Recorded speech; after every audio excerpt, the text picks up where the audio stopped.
शिवीगाळ मारहाण करा असं कोर्ट बोललं का? धर्मेंद्र प्रधान यांचा राजीनामा झालाच पाहिजे असं अमित ठाकरेंनी म्हटलंय। आंदोलकांवर हात उचलता ही कोणती दडपशाही असा सवाल अमित ठाकरेंनी केलाय। अमित ठाकरेंनी जंतर मंतरवर अभिजित दिपकेंची भेट घेतलेली आहे। लोकशाहीसाठी खूप घातक दिवस आहे। धर्मेंद्र प्रधानचा राजीनामा पाहिजे तर हो पाहिजे, डेफिनेटली पाहिजे, पण एका मिनिटासाठी राजीनामा बाजूला ठेवा। एक माणूस तुमच्या समोर 20 दिवस उपोषण करतोय, त्याला येऊन तुम्हाला भेटता पण नाहीत, एक कॉन्व्हर्सेशन पण नाही करतायत की तुमची चर्चा तर चालू करू। ही कुठची पद्धत आहे? ऐकायचंच नाही, पोलिसांना पाठवायचं, ही दडपशाही काय काय प्रकारची दडपशाही चालू आहे? सर, त्यांनी म्हटलं, पोलिसांचं असं म्हणणं आहे की उच्च न्यायालयाने आम्हाला सांगितलं होतं आणि त्या निर्देशांचं आम्ही पालन करत। अशा प्रकारे तुम्ही प्रोटेस्टर्सवर हात उचलताय, त्यांच्यावर धक्काबुक्की करताय। दिल्लीतल्या जंतर मंतरवर 21 दिवसांपासून उपोषण करणारे सामाजिक कार्यकर्ते सोनम वांगचुक यांना आज अखेर दिल्ली पोलिसांनी उपोषण स्थळावरून हटवलंय। सकाळी 7 वाजता पोलिसांनी अचानक कारवाई केल्यानंतर जंतर मंतरवर मोठा गोंधळ निर्माण झाला होता।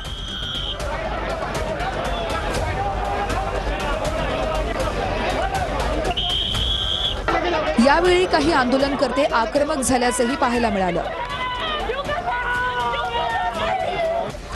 दरम्यान आता सोनम वांगचुक यांना रुग्णालयात दाखल करण्यात आले।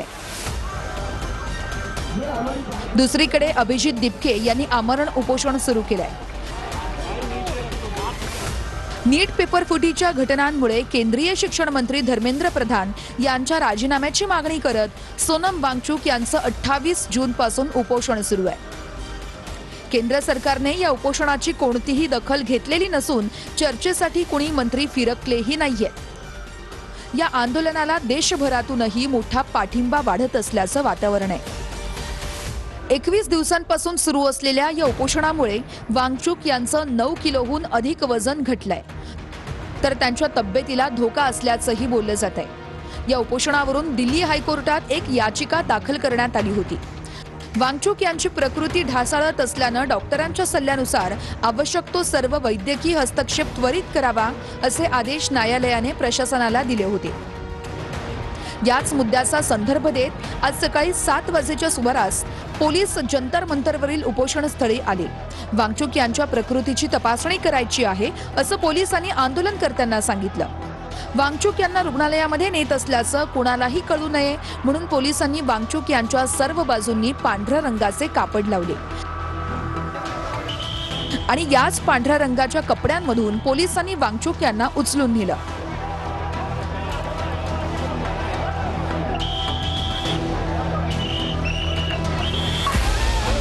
हा सर्व प्रकार घडत असताना आंदोलक चांगलेच आक्रमक झाले। यावेळी पोलिसांनी काही आंदोलकांना फरफटत नेल्याचा दावाही केला जातोय।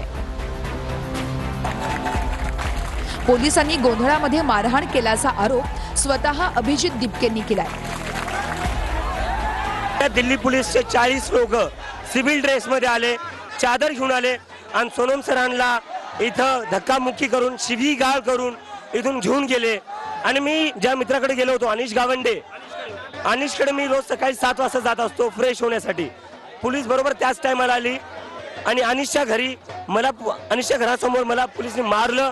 माझ्या तोंडावर हात ठेवला। जेव्हा मी मदतीसाठी हाक लावली, माझं तोंड दाबलं, मला माझ्यासोबत मारहाण केली।